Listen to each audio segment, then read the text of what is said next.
This river, what we see here today, was a theatre for the offtake of cargo and humanity.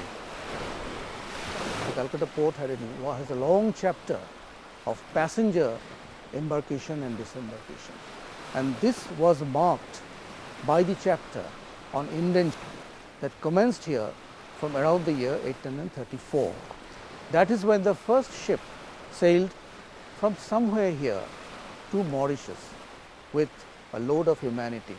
And that was the commencement of the long chapter of indenture, influx and efflux that started from here. The conditions of the sailing, the conditions of this long transport from here, as you asked, almost 120 days on a sailing ship was pretty oppressive. They were all crumpled up, there were hatches, decks, 2 or 3 layered decks, and the condition of the sanitary conditions were very poor. Before 1860, most of the immigration that took place, particularly to Jamaica, were from Bihar and Bengal. Also some from Assam, even from Bangladesh, because Calcutta was the approved port for immigration in this.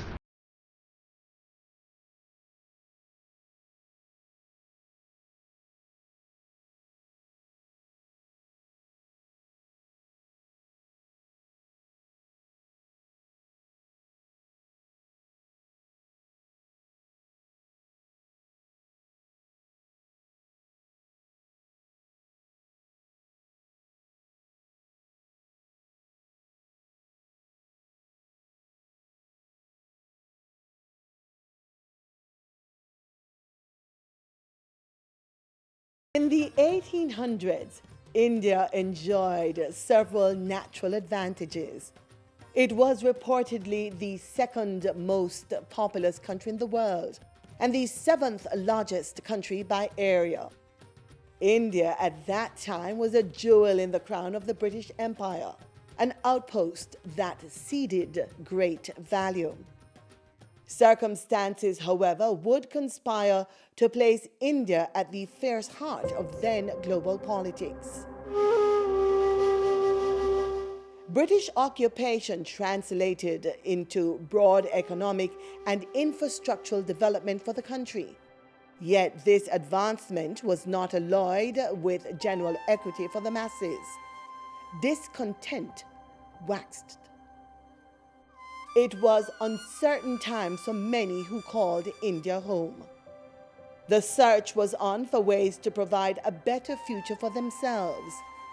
Seeking opportunities, many were enticed with promises of wealth and a better life. They left various towns and villages in northern India for the coast of Calcutta, filled with undying hope of success in what was touted as the Promised Land. The recruitment system started year ahead, and they collected people. They asked who wants to go. Some came willingly, and some were just fooled and they went to the depot. They were checked medically and otherwise before they were found fit to be put on the ships. In 1845, the SS Blundell set sail for the over 9,000 miles or over 15,000 kilometers long journey from India to the Caribbean. By their instrumentation, the navigation crew of the ship knew the course to chart. But for the hundreds of indentured passengers, this was a journey into the unknown, a journey faced with courage and purpose, held afloat by the promises of a new world in Jamaica, West Indies. When the first batch of indentured Indians landed safely in Old Harbor Bay, Jamaica, they had done so against all odds.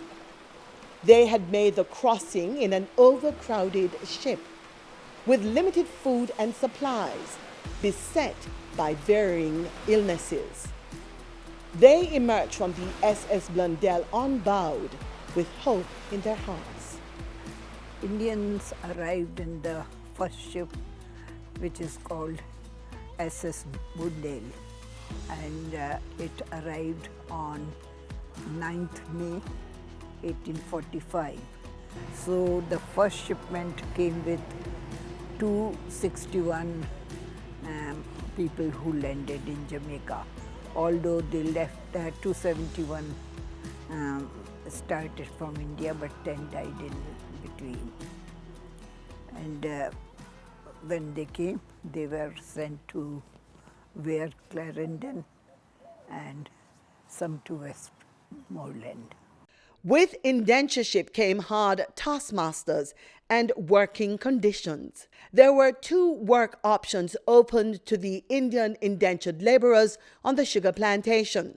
They could do a 9-hour workday or task work. In fact, children as young as 5 years old were expected to work alongside their parents.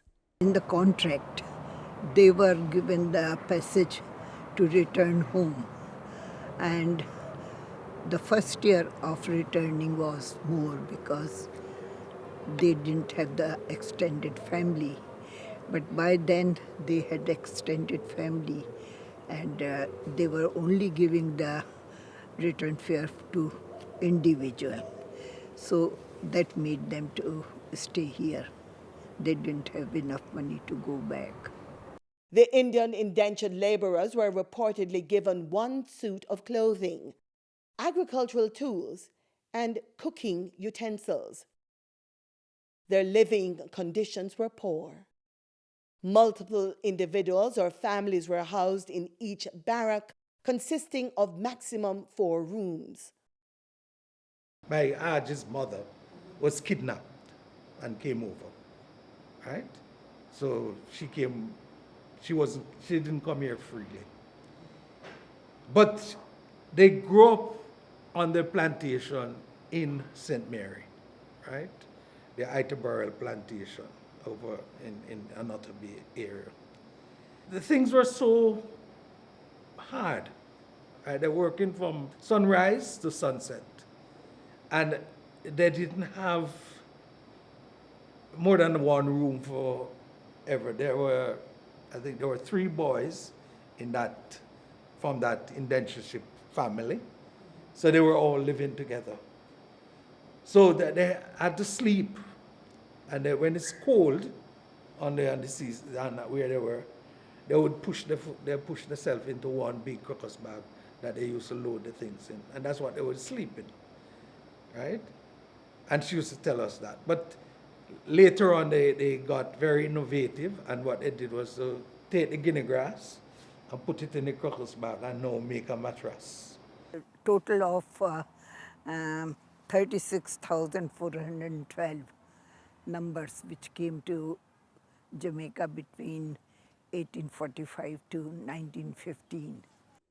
The religious beliefs and observances practiced by the indentured laborers that came to Jamaica were frowned on by the recruiting authorities. There are records indicating that regulations were in place that limited Indian religious and cultural practices. 90% were Hindus and 10% Muslims, and 3 individuals were Christians. So naturally Hindus were more prominent, and they would do their evening singing, devotional singing, and when festival come, they will do the way they have seen in India, although by time it was modified. So they knew that there is one God, but we can pray them in different forms. So they would, in Diwali, it was goddess of wealth. In other festival like Basant Panchami, it was goddess of knowledge. And for Shiv, there were Trinity, Vishnu, Mahesh, and Brahma. Brahma was the creator, Vishnu was the protector, and she was regenerating because people will die, and we believe in reincarnation. So people knew about it, and they would do the same practice. That at Shiv there was a festival, they will dance, and that is where the ganja was involved. They would take ganja, and because Shiv was supposed to be taking ganja. A lot of parallels here. So the sadhus, they fought the dreadlock. They sort of denounce civilization because they want to be one with the God, and they just want to pray and be in that divine space. Now, another interesting thing is that according to the Hindu mythology, India's holiest river, River Ganges, which we call Ganga in Hindi, it originates from the locks of Shiva. So it is a holy river that is coming from the locks of Lord Shiva. And along the banks of the river, it's one of the most fertile lands in India. And India has a very ancient system of Ayurveda, which is the medicine system that is derived from herbs. Ayur means herbs. Veda is the science of. I don't know if you know, moringa is indigenous to India. Moringa came from India. So you know all these plants which have such good and strong, potent medicinal values originated from India.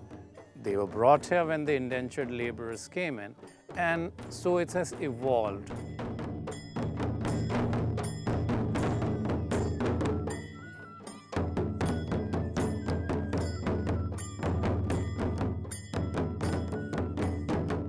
The Indians who came to Jamaica during the indentureship period did not arrive empty-handed. They brought with them thousands of years of deeply ingrained religious and cultural practices.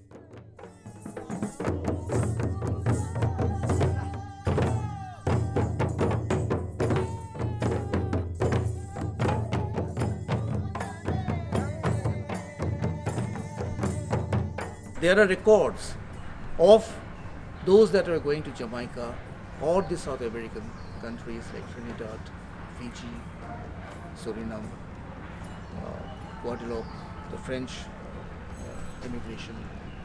All of them had come like one unit on the ships. There were songs being sung.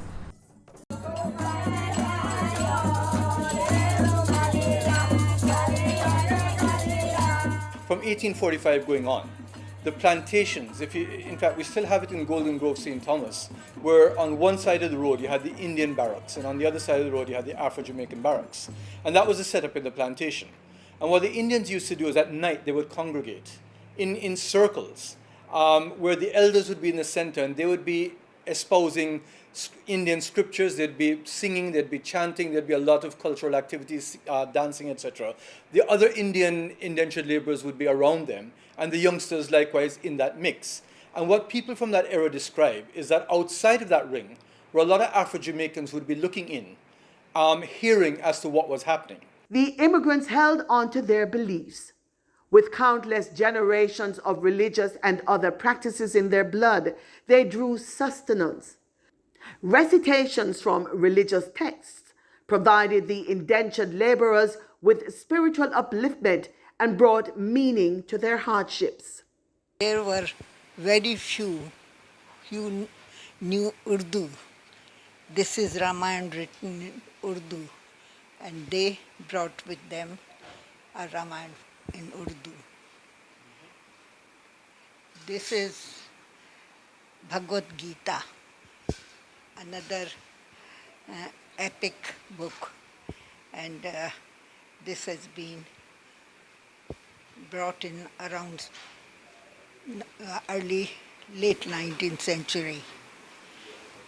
Then there is this book which is Sur Sagar, again written in Hindi. Hindi was the language which most of them were speaking. So this is a Jamaican village scene, sometimes in 1890s, turn of the century. Picture obviously from the Institute of Jamaica. This is a reprint. But the important thing here is a typical sort of set of indentured laborers.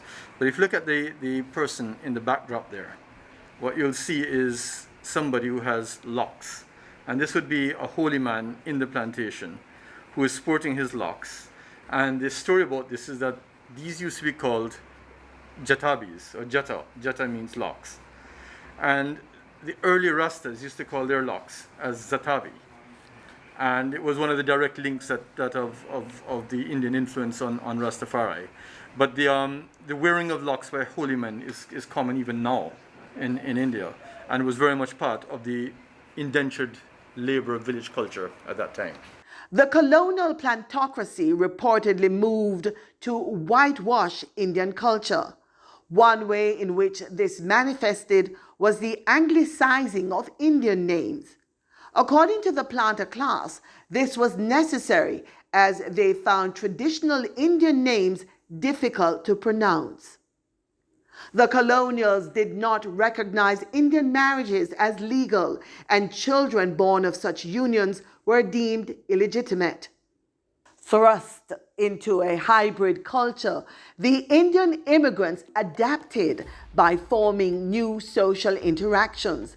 This would further result in intercaste relationships and an assimilation of Afro-Jamaican culture. Food has long been a major intersection point for cultures to meet. The spices used and methods of preparation by the Indian indentured laborers sparked a culinary revolution on the island. This cultural infusion won the stomachs and senses of those exposed to it.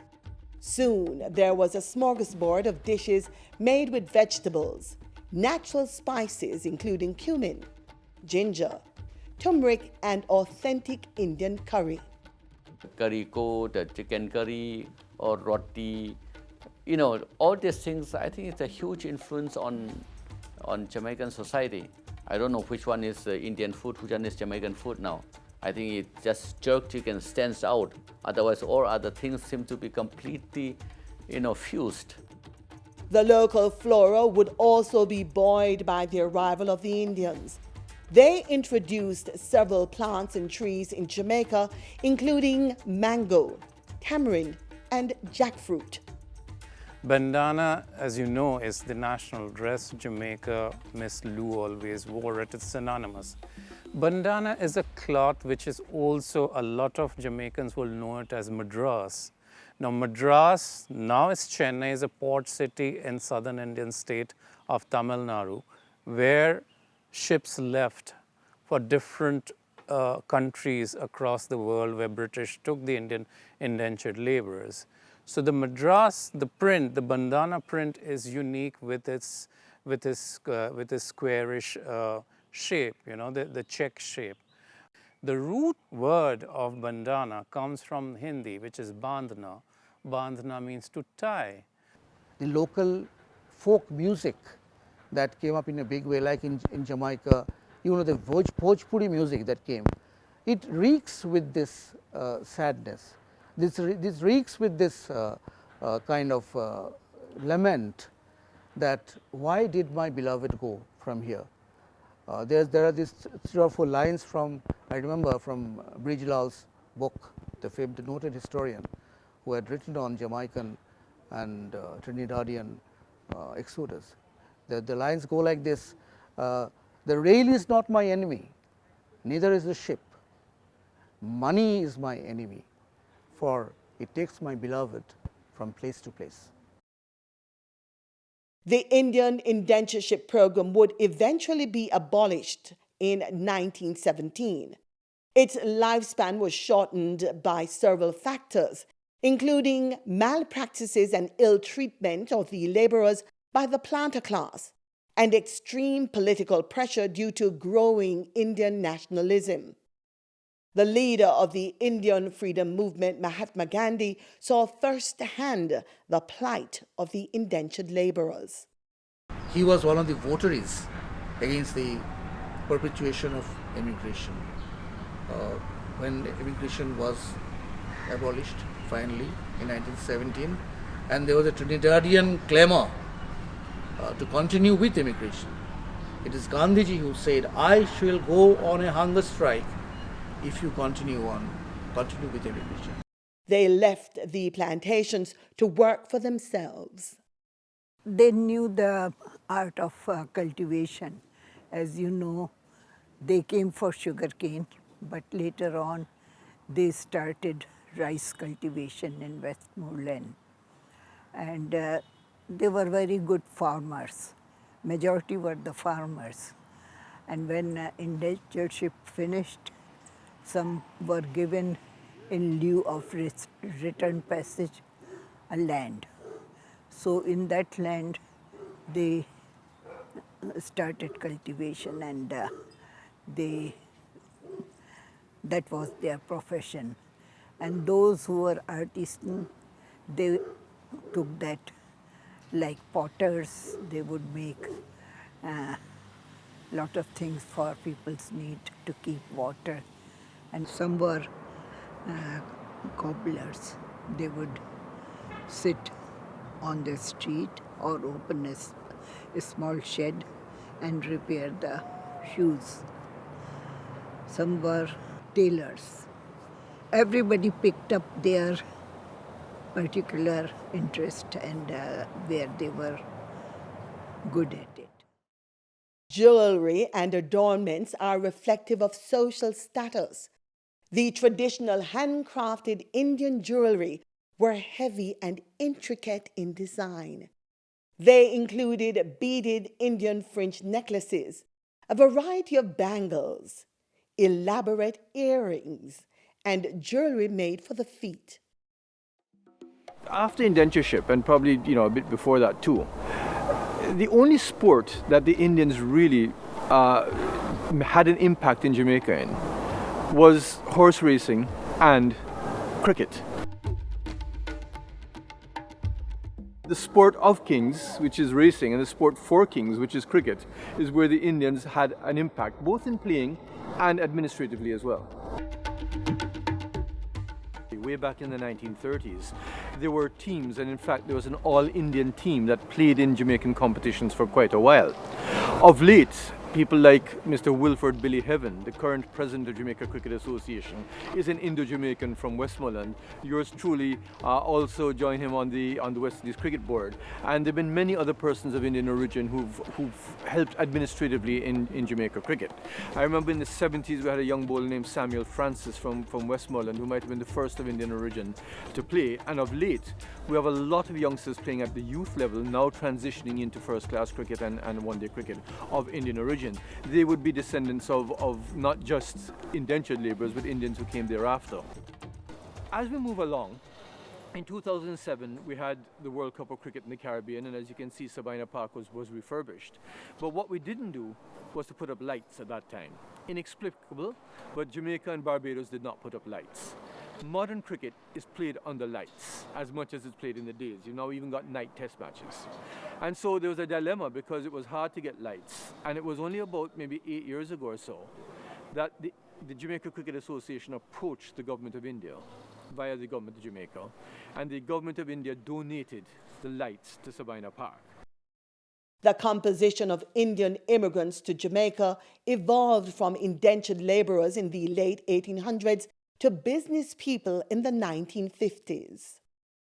They would bring all the things for the people's need, cameras, watches and all. And they flourished very well. They were the people who made money.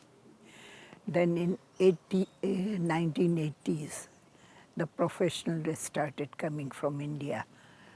When I came, there were influx of Indian doctors and Indian teachers. People who started coming in, say, in the last 30 or 35 years are people from the fields of management, doctors, a lot of finance professionals, IT professionals. In the last 15 years, a lot of IT professionals also have moved to Jamaica. So I think essentially that's a big difference. It's not out of circumstances, it was more out of choice. The strong point that we see here as professionals is the work-life balance that Jamaica offers us as professionals. I don't think many other countries have that advantage, especially the very competitive economies, especially say like India, or even for that matter US. Life is for professionals is extremely demanding, extremely challenging. So I think Jamaica has that beautiful balance of work life which most professionals are looking for, especially the younger professionals who are just beginning their families and lives. And I think it provides us that time with our families, time with our children. So that is a big plus. Now the third largest ethnic group on the island, Jamaicans of Indian descent have stamped their mark on the economic, political and cultural fabric of the island. I'm a part of an organization called the Indian Cultural Society in Jamaica. Though we know a lot about our culture because we go back frequently, we have families who keep visiting us very frequently. We have the whole social media, we have the internet advantage. However, still the experience, of being in that culture, experiencing that culture firsthand is something we still try to recreate here. It's less of information now, but it's more the experiential kind of things that we keep doing. So we do celebrate a lot of festivals. We have, cuisines from different regions of India, the authentic cuisines like which you wouldn't get in a restaurant. An important cultural tradition is living in unity and peace with family. Is paramount to us, is fundamental to us. We see the Indian community, wherever they are, the families are very strong. I was rich as a family because we share everything. We share the joys, we share the sorrows, and we share going to the bush to carry out the produce for my grandfather. And there's one pot for all of us. So we didn't know any distinction between cousins or aunts, right? And I grew up in a community where we were the only people, only family of Indian origin. And from then, I knew the motto, out of many, one people. My grandfather was a very devoted Hindu. And we had regular Hindu prayers at home where, hundreds of people would turn up for a weekend. And the community of Preston Hill in St. Mary accepted that as a way of life.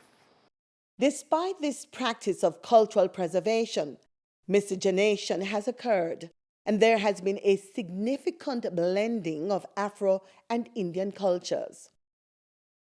The unique hybrid culture, which has resulted in a cultural potpourri, can be seen in the celebration of a number of festivals and burial rites.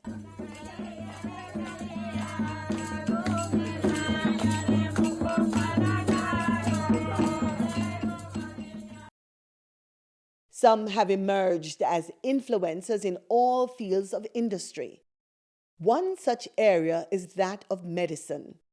They have improved the quality of health care while simultaneously reducing the cost. In fact, the image of the Indian doctor has emerged almost as a stereotype in Jamaica. At one time in the mid-70s, the health sector, the doctors, 30% of the doctors in Jamaica were Indians. Not all of them from Jamaica. Many of them were from India, but the Indians made a tremendous contribution in the medical field. The inbound industry started by the Indians from India. The jewelry industry was one of the pioneer industry that the Indians started here in Jamaica. Barbering is something that Indians used to dominate many years ago. Jamaican people have been overly burdened with diabetes and hypertension, which were the predisposing causes and the high-risk factors for our citizens to end up with a stroke or a heart attack And that's where I ventured into pharmaceuticals. This is where we need to cut down the drug cost. When you cut down the drug cost, the quality of life will be better, the health care will be better. So once you have a healthy nation, the nation is going to be very productive so that we will have a better economy. Today, they are providing a wide range of opportunities through the development of Jamaica's medical tourism industry. Montego Bay is the right place. So this is where Biopress Group has acquired 65 acres of land near the airport. You need to sell to the global market. How far are you? We are right on the other side of the tarmac, right in front of the airport. So this is how you create an impact on the city, and therefore the region, therefore the country, and therefore the Caribbean region. Jamaicans of Indian heritage have a natural business acumen that lends itself well to entrepreneurship. Indian-run small to medium-sized businesses are crucial to Jamaica's economy. Their presence is also felt at the highest echelons in facilitating economic growth, international trade, and tourism through Jamaica's Civil Aviation Authority. I joined the Civil Aviation Authority in 1997, worked my way through the ranks, and was appointed Director General in 2015. So in 2019, I was elected as the President of the General Assembly for the International Civil Aviation Organization. ICAO is a specialized UN agency, and there are 193 contracting states that are part of the ICAO. Tourism is a huge industry for us, our diaspora, our nationals. So it supports trade, it supports culture, it supports all these pillars of economic growth and development. And so a small island nation like ours, as are many in the Caribbean, aviation is a significant driver of economic activity. We are both the regulator and the air navigation service provider. So we have to ensure that we are meeting all our international standards, that there's confidence in travelers and airlines coming in and out of Jamaica. Safety, security, efficiency. Beyond the world of business, the Indian influence is evident in other areas of the Jamaican society. To succeed both socially and economically, there is a need to develop a common culture and values. Jamaicans of Indian descent and origin are facilitating this success through education. Education, the only stable avenue for upward mobility. Because once you're educated, and I'm not saying, I'm making a distinction between knowledge and education. Knowledge is a box of tools. Education is how you use these tools. And once you are educated, you cannot lose anything. You cannot go up and fall, because if you do your degree, that degree and that knowledge that you have will remain with you forever. And you can use that knowledge in an educated way to achieve success. In education, it's not so much the chemistry and the physics and the maths, but it's the life that is expected, right? How do you use the knowledge in an educated way? And that is what I believe I was able to help in the transformation of those who pass through my halls. They are among the highest ranking academic staff at universities across Jamaica, helping to shape the minds and values of generations to come. They've also made significant contributions in the fields of security and environmental awareness.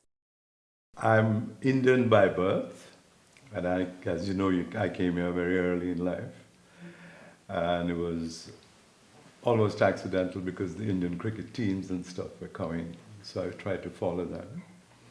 And of course, in those days, we had pen friends. You remember pen friends, you write to each other, and so I had made a couple of pen friends here. And so I came, and well, decided I had to go back to start going to university. So I said, rather than going back, I convinced my parents that I'll just stay here and go to school here because, you're part of the Commonwealth, so education is quite similar. My father was in the army and the police, and under him, he had what you call the Canine Division. They were working dogs, they used to work on crime detection and security and stuff. So of course by then I was very enthusiastic about it, and I had learned quite a bit just going there and participating in it. And I started breeding dogs and training dogs while I was still studying. We started 45 years ago. When I started Guardsman, it was a 10-guard, 5-dog operation, and now we are 8,000 people. I think we were the pioneers in structuring the security industry at the time. Now we're into landscaping, we run the zoo, we're into pest control. So there are a lot of arms of the Guardsman Group that has nothing to do with security. They are increasingly visible in the arts, as journalists and politicians. The collective medley of talent permeates from the grassroots to as high as the office of the Prime Minister of Jamaica. After a fulfilling and rewarding career at PricewaterhouseCoopers, at the age of 50, I decided to retire from the firm. I've been very fortunate, and I felt that it was time for me to start giving back. I wanted to do something to have more social impact. And so when I retired, to be honest with you, I had no clear plan about exactly what I was going to do.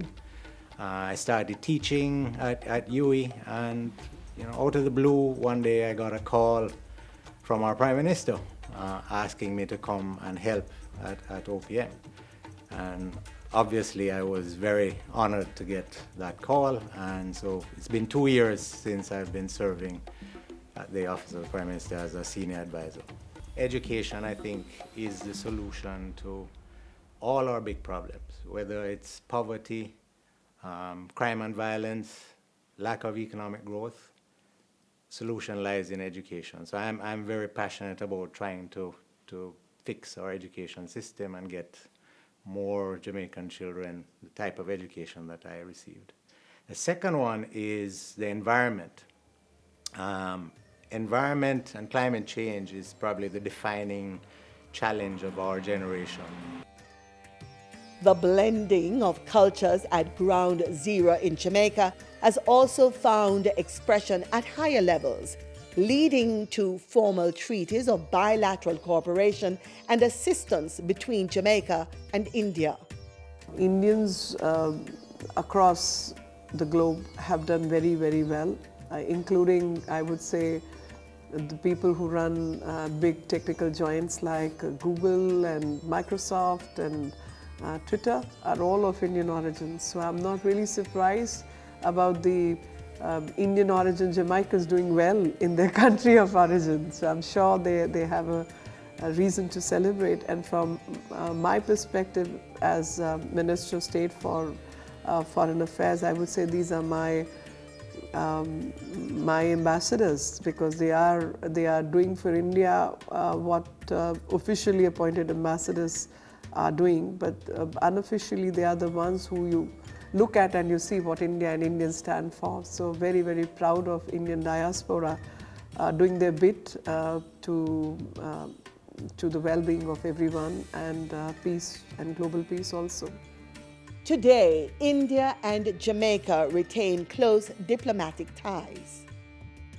We have a shared value system in terms of democracy. We are developing countries, and we have the similar kind of sensitivity and economic thinking. And I remember in 2019, it was a watershed year when Prime Minister Modi held the first India CARICOM region summit in New York. And beyond that, the Solar Alliance was joined by your country and the Caribbean. And CARICOM region also was given a grant of $14 million by India. In addition to this $14 million US dollar grant, there was another LOC was opened, which is a line of credit was opened, especially for green energy and solar energy and green tech developments, in which $150 million was granted for the region, which is close to, say, $10 million per country. Was the kind of assignment through line of credit which was opened. In addition to this, the Prime Minister Andrew Holness had a parallel summit and a parallel conference on disaster resistant infrastructure, and this IRIS conference also happened alongside the COP26, and these are the kind of outlay of work which we as India and CARICOM countries are pursuing. So we have a common vision, and especially as vulnerable island states, the disaster resilience and management becomes very, very important aspect of living a peaceful life. So on those issues also we collaborate very, very well.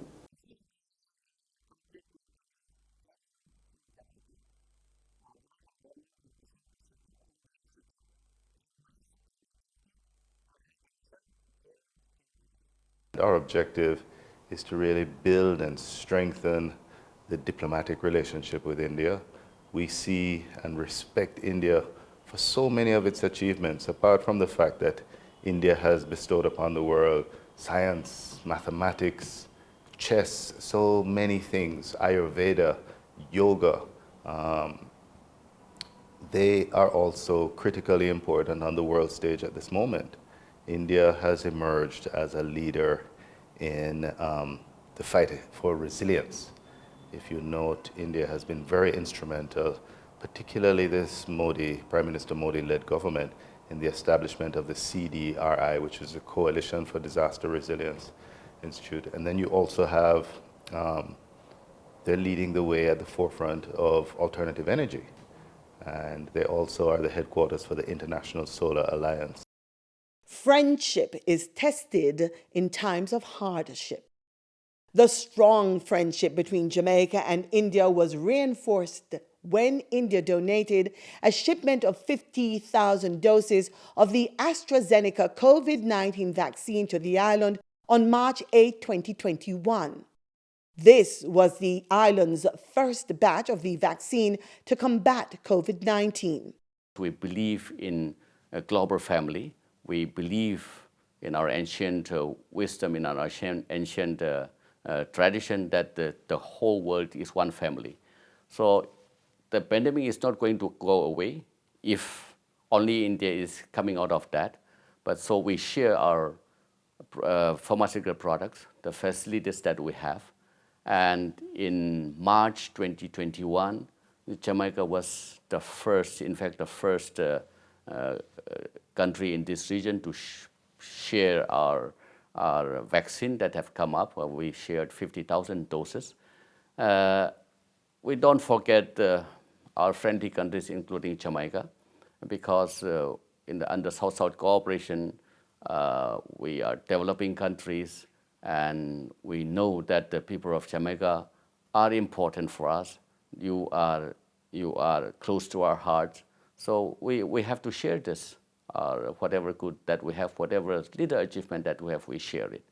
But on behalf of the government and people of Jamaica, we convey heartfelt gratitude and sincere appreciation to the government of India for this generous donation, even as they deal with their own challenges in respect of the pandemic. I want to emphasize on the technology sector, that we are collaborating with the Ministry of Education. We have a huge potential in collaborating higher and tertiary education. Our IITs, Indian Institute of Technology, and National Institute of Technology in India are very strong, and the education and the quality of education they impart is at par with any other best institutions or universities in the world.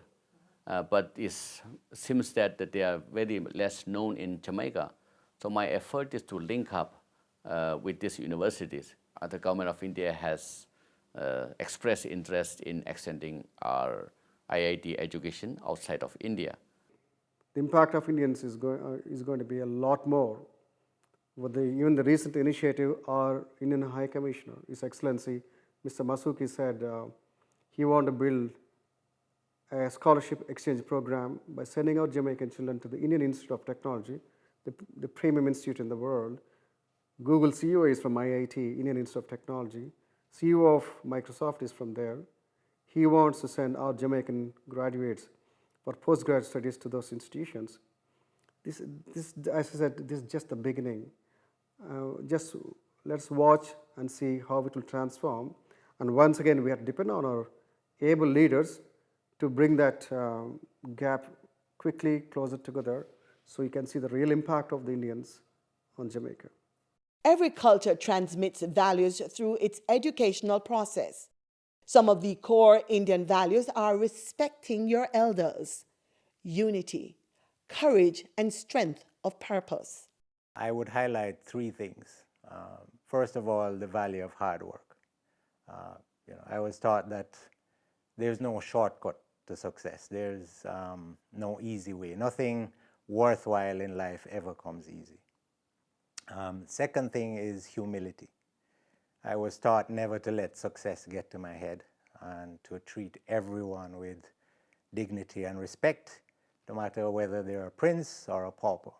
And then the third thing is to always be proud of my own Indian heritage, but at the same time to embrace and learn from other cultures. So at home, we spoke Hindi, and at school I learned English and Patois. At home, I learned about the Jain religion and Hinduism, and at school it was Christianity. And that taught me that we make too much of our differences, whether it's race, religion, culture. We are much more alike than we are different, and we really need to always remember that. And those three things have served me well. The tapestry of Jamaica is not complete without the threads of Indian influence woven into the quilt of its history. From the humble arrival of indentured workers would emerge future generations of leaders, influencers, shapers, and molders of a nation yet to be born. Those pioneering souls of courage and purpose live on today. In laying hold of Jamaica, they never let go of India. They opted to be a living bridge between divergent cultures, forging bonds that run deeper than the oceans and seas that separate both lands.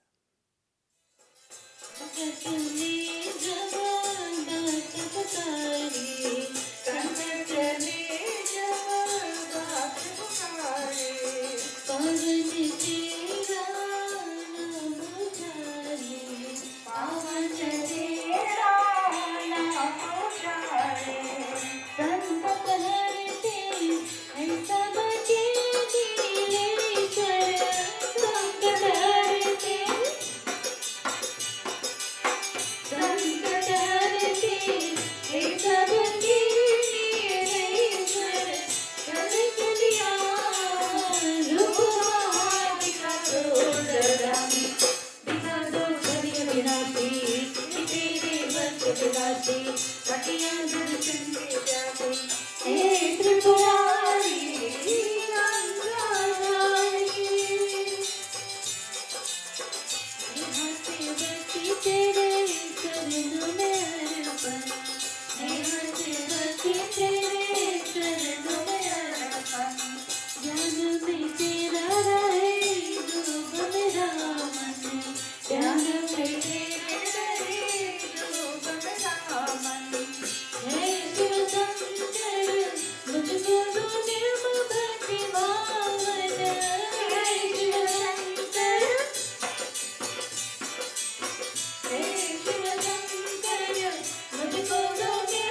because